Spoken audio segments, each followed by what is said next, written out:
ராதே கிருஷ்ணா. தென்னாங்கூர் க்ஷேத்திரம். இன்று கோகுலாஷ்டமி திருநாள். எப்பவும் ஆவணி மாதம் வரக்கூடிய ஸ்ரீ ஜெயந்தி மகோத்சவம் இந்த வருஷம் ஆடி பூர்த்தியாக ஆவணி பொருந்து கண்ணனும் பிறக்கிறார். நீலமேக வர்ணனாம் கண்ணன். அவருக்கு நிறைய திருபாபரணங்கள் போட்டு புது பட்டு ரோஸ் வர்ணத்தில் அழகான புது பட்டாடை உடுத்திண்டு ஒரு பெரிய மயிலிறக துவாரக்கையிலேருந்து வந்திருக்கு இந்த வருஷம் கண்ணனுக்கு. அந்த மயிலிறக சாத்திண்டு புது கர்ணபத்திரம் போட்டுண்டு கண்ணன் கிருஷ்ணனாக வேணுகோபாலனாக அலங்காரம். தாயார் மகாலட்சுமி அவள். ரகுமாயி தாயார் பச்சை பட்டாடை உடுத்தி நிறைய திருவாபரணங்கள் பெரிய திருமாங்கல்யம் சாத்திண்டு ராதா ராணியாக அஷ்டைஸ்வரியங்களையும் நமக்கு அனுகிரகம் பண்றார் ரகுமாயி தாயார். வருஷத்துக்கு ஒரு முறை மட்டுமே தரிசிக்கக்கூடிய இந்த வேணுகோபாலன் அலங்காரத்தை இன்றும் நாளை ஞாயிற்றுக்கிழமையும் நாம் சேவிக்கலாம்.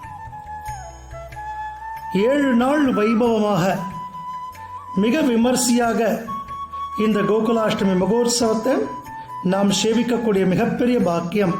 கண்ணனை நன்னா பிரார்த்தனை பண்ணிக்கோங்க. சர்வம் கிருஷ்ணார்ப்பணம். ராதே கிருஷ்ணா, ராதே கிருஷ்ணா. ஜாய் குருஜி.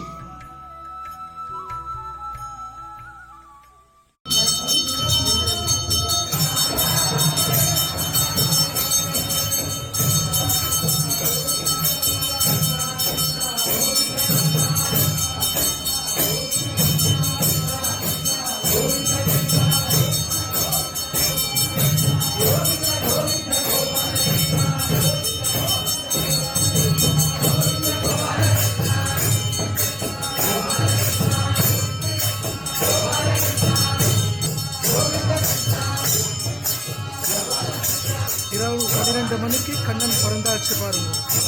குட்டி கிருஷ்ணர் பிறந்திருக்காரு பாருங்க. தெரியுதா? புது வெள்ளி தொட்டில கண்ணனுடைய ஜனனம்.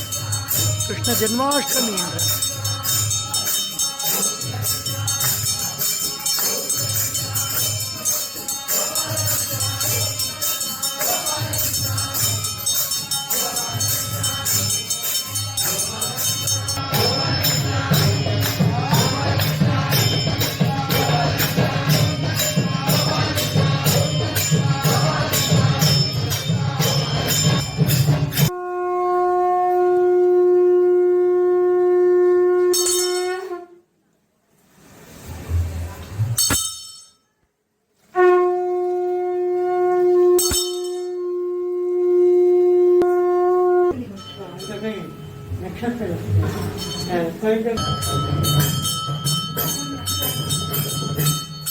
தொட்டில பிறந்த குழந்தையா தரிசனம் கொடுத்த கிருஷ்ண பரமாத்மா தேவகிக்கும் நந்தகோபருக்கும் சங்கு சக்கரத்தோட விஸ்வரூப தரிசனம் கொடுக்கிறார். அந்த காட்சியை தான் நம்ம சேவிக்கிறோம்.